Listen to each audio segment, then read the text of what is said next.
I'm Charlotte and I'm a freelance creative, so I make puppets, I make theatre and I do visual art.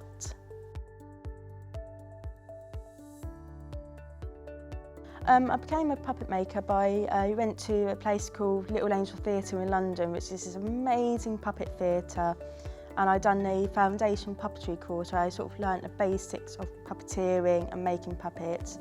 From there I just went and started making puppets for shows and for different people, and I just kept growing on from there.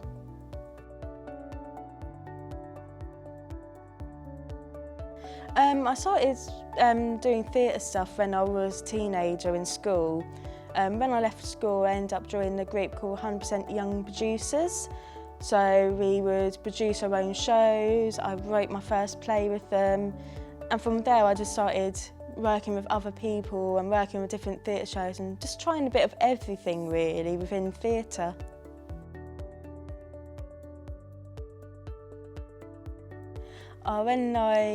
When I was a kid, I was just fascinated by puppetry. I used to watch things like The Muppets, I used to watch a lot of Gerry Anderson shows like Thunderbirds, Captain Scarlet. I would just constantly be watching puppet shows, and it just made sense really later on to make puppets and do puppeteering myself really.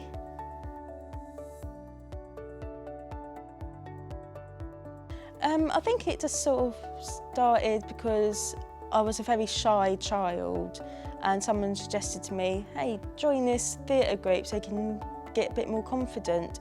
And then I just fell in love with making theatre and originally performing. Then as I went on, I just ended up watching more and more theatre and just really got into it, and I was like, that's what I want to do.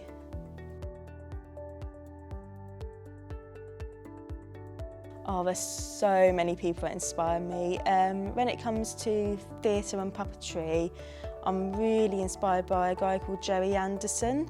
So he was a producer who made TV shows in the 60s like Captain Scarlet, Thunderbird, Stingray, and he sort of made these puppets that were like really intricate and really like they were doing things that they'd never seen puppets do before.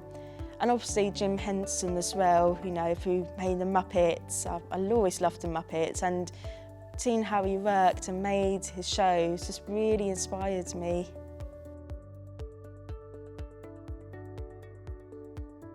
I make a sort of mixture of visual art really. I do a lot of things called mandalas, which are these geometric shapes that are like circular and they've got lots of like patterns inside them. And then I also do commissions, so someone might ask me, hey, can you do me a painting of my dog, or can you do a drawing of my cat, or can you draw a picture of my friend? And I'll just be like, right, yeah, send me some photos and I'll make something for you.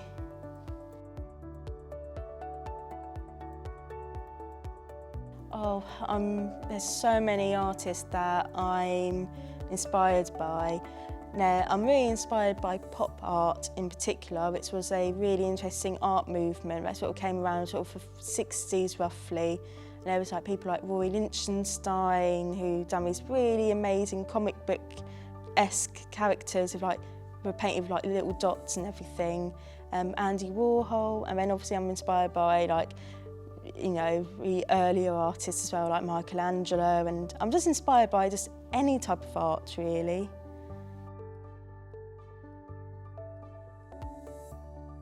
Just go for it. I would just say, if you set your mind on something, just learn as much as you can and don't be afraid to just give it a go and just try different things and just keep practicing.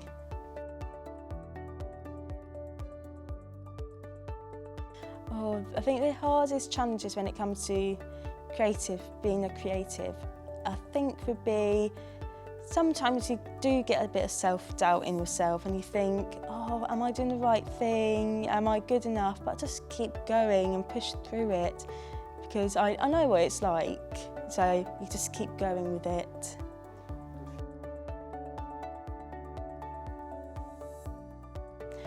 Yes, I do sell my art. I'm actually currently working on a few things that I'm going to be selling in the future, and I have sold things like commissions and things like that as well before.